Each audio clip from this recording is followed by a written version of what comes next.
Hi guys, and welcome to the first ever edition of Free For All, provided by yours truly, Eddie Mullen, and Joey Conlin. on the Big Fight Field channel. Yes, I'm sir. 1/3 of the team. Obviously, I'm Eddie Mullen, your future favorite wrestler. Joseph, tell them more about yourself. My name is Joseph Conlin. I'm 17 years old. I've been a wrestling fan for 11 years. I just love wrestling so much. It's passionate to me, and this was something I've been thinking about for a long time. And I have a lot of great people that follow me on Twitter. I have 455 followers, and you can find me at Cody Conlin 1. Okay. And then you can find him on Twitter. Just look up Eddie Mullins, and then you should find his name, hopefully. All right, so we're going to get right into our predictions and our previews for the Clash of Clans pay-per-view. Clash of Clans? Oh, you got to be kidding. Okay, Clash of Champions. That's okay. Before we got into the Clash of Champions preview and predictions, today's been a news day around the world of professional wrestling. And one of the big news has been the WWE Draft returning Friday, October 11th on Fox, and then Monday, October 14th on the USA Network on Monday Night Raw. And I want to get your thoughts first on the draft before we get to my thoughts on the draft. Well, my thoughts for the draft are that the NXT roster is not included, so you won't be seeing Gargano on SmackDown, Ciampa on Raw.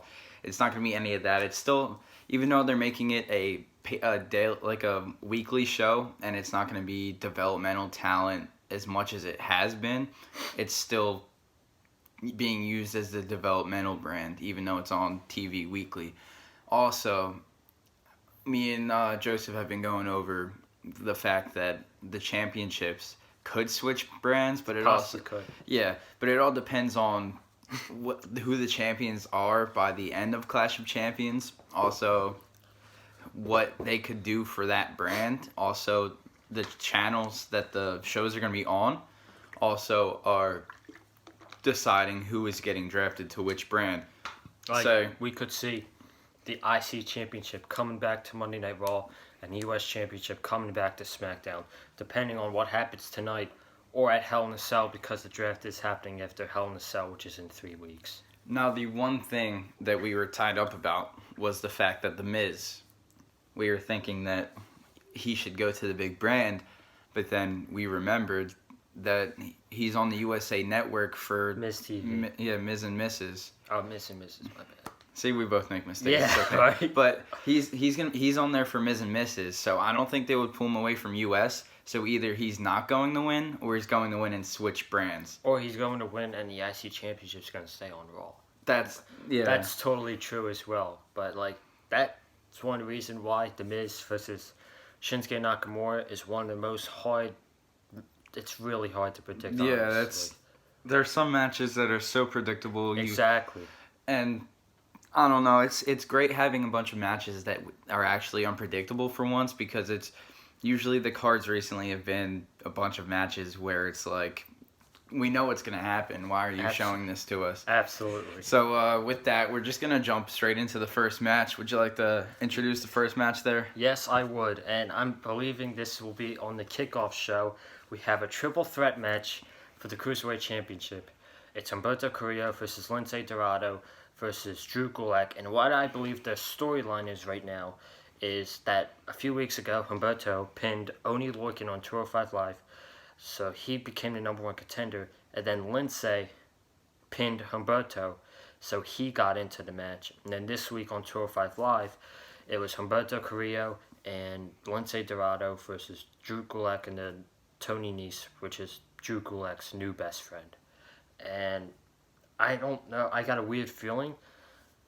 I think Lince Dorado might turn on the Lucha House Party. I have that weird feeling. And did you hear the rumors about the Cruiserweights this week? That 205 Live might be shut down. Really? 205 Live might be shut down and could be going to NXT in Full Sail. And the Cruiserweights could be on the USA Network, which I think is a great idea, because Drew Gulak he's amazing. He's had a match with Matt Riddle at Evolve, which was fantastic match. And then just imagine the guys seeing like Akira Tozawa, Jack Gallagher, Tony Nese, Oni Lorcan going back down to NXT. I feel like these 205 Live guys are they'll be just fine in NXT, and the crowd is actually going to care for them. It's not like, I don't know what's the problem with like the big stage crowd in 205 Live, but like they don't care. That small crowd in the Full Sail Arena are going to care about the cruiserweights, and they will be invested in the matches. Also, what I'd like to say is, I believe Gulak's going to retain, all because of the fact that Lince Dorado and Humberto Carrillo probably going to be really tied up in each other too much that one of them's just going to get pinned. But also, I've been really considering the fact that Humberto might turn heel and might say that he was the one that attacked Grand Metalik a couple weeks ago, which I could fully believe that a Humberto heel turn. I feel like it would be pretty good for him, and honestly, I wouldn't mind it, especially with him going to NXT. I wouldn't mind it. I'm going with Drew Gulak as well, for one reason and one reason only, is that if the Cruiserweights do in fact go down to NXT, Drew Gulak needs to be the Cruiserweight Championship, because he's by far the best superstar on 205 Live right now, and he needs to be holding that championship when 205 Live potentially goes to NXT on the USA Network. So we both are going for Drew Gulak right there, and we're going to jump right into the main card right now with the United States Championship, Cedric Alexander versus AJ Styles, who's the leader of the OC. Eddie, you're on the board. So obviously, you know how I feel about Cedric Alexander. He's an amazing performer. He's got charisma. He's got speed. He's got power. He's got everything you could ask for, and he's been under pushed to say the least. But I feel like a win over AJ Styles here would do so much for him. Mm-hmm. But there's the odds that there's going to be outside interference. From Gallows and Anderson. Yeah, just outside interference in general. Just, I feel like that's going to mess up it's either going to make or break the match. Either it's going to screw over AJ, or AJ's just going to get over. Cedric's going to get buried again. But I wouldn't necessarily say buried, because Paul Heyman is smallly pushing Cedric Alexander to a point where he'll be good on Monday Night Raw or SmackDown Live now with the draft. Yeah, that's true. I mean, Cedric's a talent in his own, but I don't know if they're ready to put Cedric over AJ yet. I don't think so. As much as I want Cedric to win, I'm going to go with AJ all to the fact that he's the big name, and they want the big names heading into the new shows. Mm-hmm. Yeah, I'm going with AJ as well. The reason I think this is going to be the first match of the night is because these guys, on any given night, they could go out for 20 minutes and they could tear the house down, in my opinion. They could tear the house down in Charlotte, North Carolina, and put on a great match. But my fear is that the same thing is going to happen with Cedric and AJ than what happened with Ricochet, because those two at SummerSlam, although the match was good, I thought they got handcuffed. They were only given 13 minutes. And at the end of the day, they should have torn the house down at SummerSlam, and they really didn't. It was a good match, and I'm hoping that they do different with Cedric Alexander. They go out and do a 20-minute great match, and that's all I have to say. I think AJ's going to win. I think the OC gets involved, and I still think this feud continues. Okay, so we're on to the next match. What's the next match? Yeah, you could say the next match. Okay, so the next match is going to be for the SmackDown Tag Team Championships. It's going to be the Revival versus the New Day. And I'd like to know your thoughts first of all. First of all, this is out of all the matches on this card, this is possibly the least build match, because Xavier Woods got taken out on Raw, and we haven't seen him in weeks. And then Big E got taken out on SmackDown. We haven't seen him in weeks either. And we didn't see the Revival on SmackDown this week, so I just feel like they're just putting these tag teams in the ring together just to make a SmackDown tag team title match, because it's Clash of Champions. But as I said with Cedric and AJ about the Ricochet and AJ getting handcuffed, I feel the same with the Revival and the New Day, because I feel like all the way back at Extreme Rules, the Revival and the Usos got handcuffed. That was a great match as well, but I feel like they kind of got handcuffed because they could have went up that extra level, and I want the New Day and the Revival to go up that extra level as well, because they could tear the house down as well. The New Day, and especially the Revival. I am a huge fan of the Revival, and I truly think they're one of the best tag teams in the world. But, like, not better than, like, the Lucha Bros and the Young Bucks and all that. But, like, I love the Revival. And for my prediction, I'm going to go with the Revival because I feel like WWE is so desperate to get them to sign contracts because they, if they don't sign a contract with WWE, they're going to go to the other ship, and that ship is AEW. So I think for that reason and that reason only, the Revival are going to win the SmackDown Tag Team Championships tonight. Well, my thoughts about that is, well, I can appreciate the Revival's tag team work. They're amazing performers. I've just never had, like, I've never really, I wouldn't say liked them because I like their performance. I just think their characters are stale at this point, and like they've never had anything new. It's been the same Revival the whole time. Yeah. I do like the FTRKO stuff though. That was a great implement, but I feel like if you pair up a tag team with one person, that's not going to last long. The tag team might last long, with, we'll put it like this. We'll put it like the Edge heads. Edge, Zack Ryder, and Kurt Hawkins. Yeah. See, they didn't last all three together, but obviously Ryder and Hawkins did. They're still together now. Yeah, so I feel like whenever they do that, it's just pointless. Like, even the Dudley Boys, like, they had a whole family, and then it just ended up being Devon and Bubba, but, like, either way, that's not going to last long at all. So I feel like if it was, like, they're going to end up breaking off anyways, so it's just going to be the Revival, and I think the Revival alone don't have enough to keep the titles by themselves. Obviously, they've had before. Yeah, they're amazing performers. I'm not going to take that away from them. It's just they don't, and I don't know a single team on SmackDown Live right now that's ready for that. Heavy Machinery. Well, Heavy Machinery. They were supposed to. They had a great match with Bryan and Rowan. They've got stuff behind them, but they haven't had. What's their best match so far? Bryan and Rowan at Stomping Grounds. Yeah, by far that was a really great match. I thought. I guess we can say that, but either way, personally, I feel like they're gonna go towards the Revival. But just to mix it up, I'm gonna say the New Day's gonna win because I feel like they need to at this point. I feel like the New Day would do a great job putting someone else over, and I don't think the Revival should lose to Heavy Machinery. So I say maybe the New Day loses to a heel team, and then maybe Heavy Machinery beats a heel team, and then they have the titles. But I don't see the Revival losing the Heavy Machinery this early.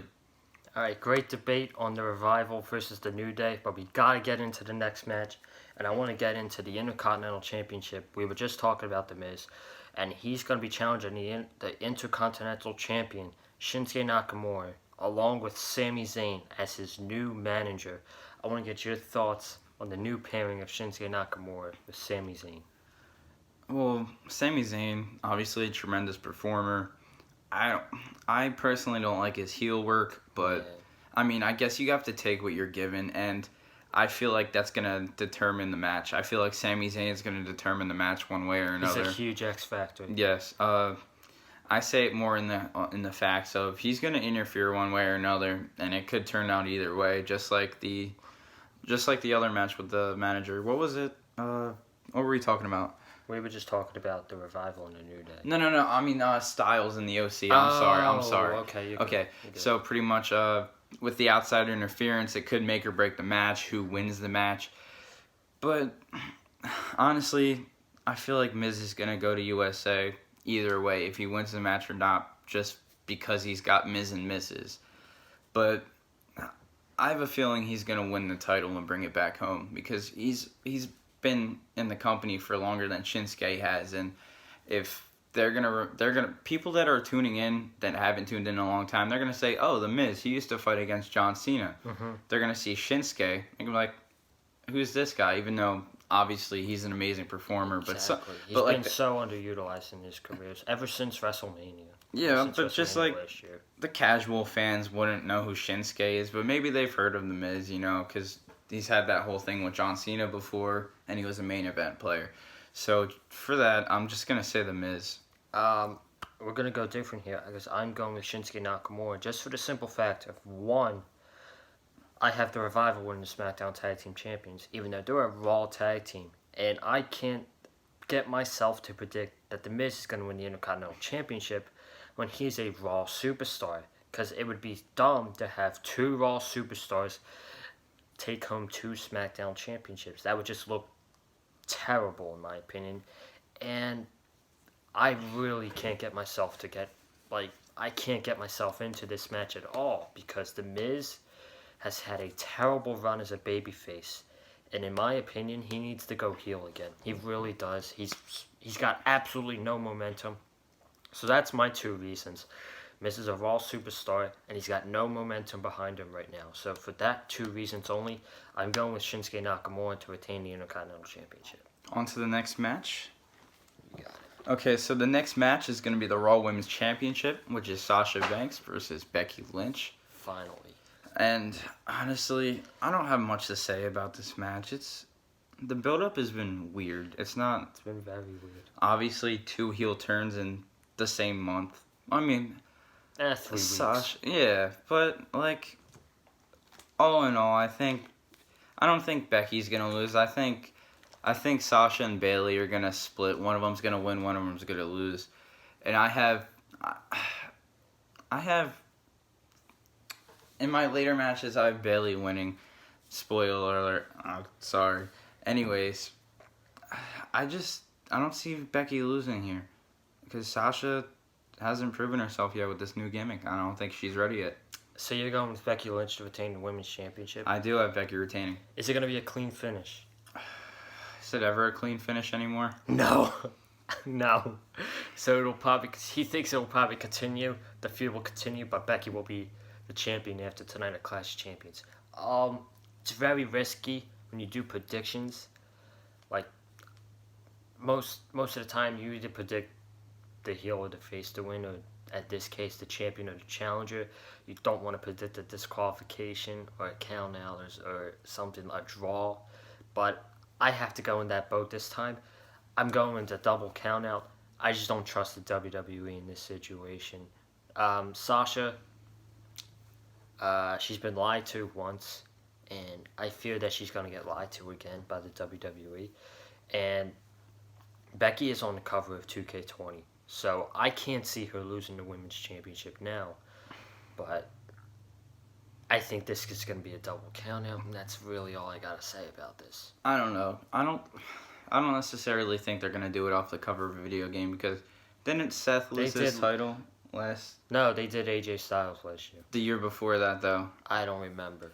They did AJ Styles, and he was champion all the way up until November. That was after the video game came out. That's true. So maybe your prediction's right. Maybe they're gonna keep her champion single-handedly because of the new game. The video game. Yeah. She's the man. You gotta have the man be the champion, you know? She's not the man according to Ric Flair, though. Well, Ric Flair can... Anyways. What a debate. So he's going with Becky to retain. I'm going with a double count out. That's very risky on my part. And then we got no disqualification match. We got Rowan versus Roman Reigns. And I don't know if you heard this, but today, WrestleVotes has tweeted out that as of yesterday, in Stamford, Connecticut, they were going over the lineup, and they had this match as the main event of Clash of Champions. I surely hope not. I hope not either. That'd be a dumb decision. I can see they've put so much build into this, but it's been so anticlimactic because you're bringing in superstars like Buddy Murphy, but I mean Buddy benefited off this rivalry so much because he had a match with Roman and Daniel Bryan. I think both of those shot him up really well, but all that build just to have Rowan face Roman Reigns, it's kind of disappointing. It's pretty disappointing. I thought maybe Harper was coming back or something something big was gonna happen. But no, Rowan's breaking away with. At this point, he doesn't have much of a gimmick. He's saying, "Look into these eyes," but like that's Harper's gimmick. Come on. Rowan came out on SmackDown Live to crickets. Like, nobody gave a damn about Eric Rowan when he came out to cut his promo. I think the big dog's just going to carry a shovel in the Clash of Champions, and he's going to bury Rowan a big hole, and he's going to bury him. This is so predictable, man. I can't bet against Roman Reigns in this situation. Like, it's Rowan. Come on. They're going to put Rowan away. He's I know. 24/7 title run the week after he loses to Roman. Come on. He'll go back to catering probably, but like, man, like, you've built this big storyline of the forklift and who tried to murder Roman Reigns, and like, the end result is Rowan versus Roman Reigns in a no disqualification match at Clash of Champions. In my opinion, Eddie, this is one of the most disappointing storylines in 2019. You've got that right. This is one of the most disappointing storylines in 2019. So maybe we should get into the 24/7 championship title debate. Yes, bonus question is, it's Clash of Champions, and how many 24/7 title changes are there going to be tonight? Well, in my opinion, if we're going to go 1 through 10, or 10 and above, or 0, I'd give it fair 6-7 times, because Jesus, it's Clash of Champions, and you know WWE I don't want would to do see it. that. No one wants to see that, but they're gonna do it anyways. Like, come on, Elias rolls R-Truth up. Elias is injured. Oh, Elias is injured, so they could use Titus O'Neil. Wow, Titus O'Neil, big step up there. Honestly, I'd say roughly 6 times, because I know the WWE would do that. It's something they would do. Clash of Champions, let's just have more championship. Yeah, exactly. We don't need all that, but it's safe to say it might happen. I'm going to go with 3 championship changes. I don't know who it's going to involve. I'm sure it's going to involve R-Truth and Drake Maverick. Maybe somebody else, R-Truth and Drake Maverick again. Dude, at this point, they need to burn that title. They really do, because they shouldn't be producing this going into Fox. Or just make it a Raw title, because if this shit's on Fox, like, they're going to be... Fox might be embarrassed, in my opinion. Fox might be embarrassed with this championship. So, I just don't want to see it tonight, so that's why I'm going to go with 3 title changes. And he's going to go with 6. Alright. Bathroom break. Oh, I know, right? jeez. Bathroom break. Fire and Desire versus Alexa Bliss and Nikki Cross for the Women's Tag Team Championships. I'm just going to say Alexa Bliss and Nikki Cross, because, like, I don't care. I really don't care. You want to go? I'll be in the bathroom during this match, so I could care less how it goes, but I'll just say Bliss and Nikki, just because whatever they've been doing. That's usually when I go to the bathroom during a show, but it's whatever. I could care less. I could care less either. It's my potty time. Dessert time or something like that. Let's get into one of the most talked about matches at Clash of Champions, though. Like, we're going from here, from the Women's Tag Team Championships, all the way up to here, with one of the best built storylines, I think, going into Clash of Champions. That's Randy Orton versus Kofi Kingston for the WWE Championship. No, this has been running for 10 years, if you want to say that it's never truly ended. But at this point, this is the highest point that it's been in Kofi's career. He's held this title for how many months?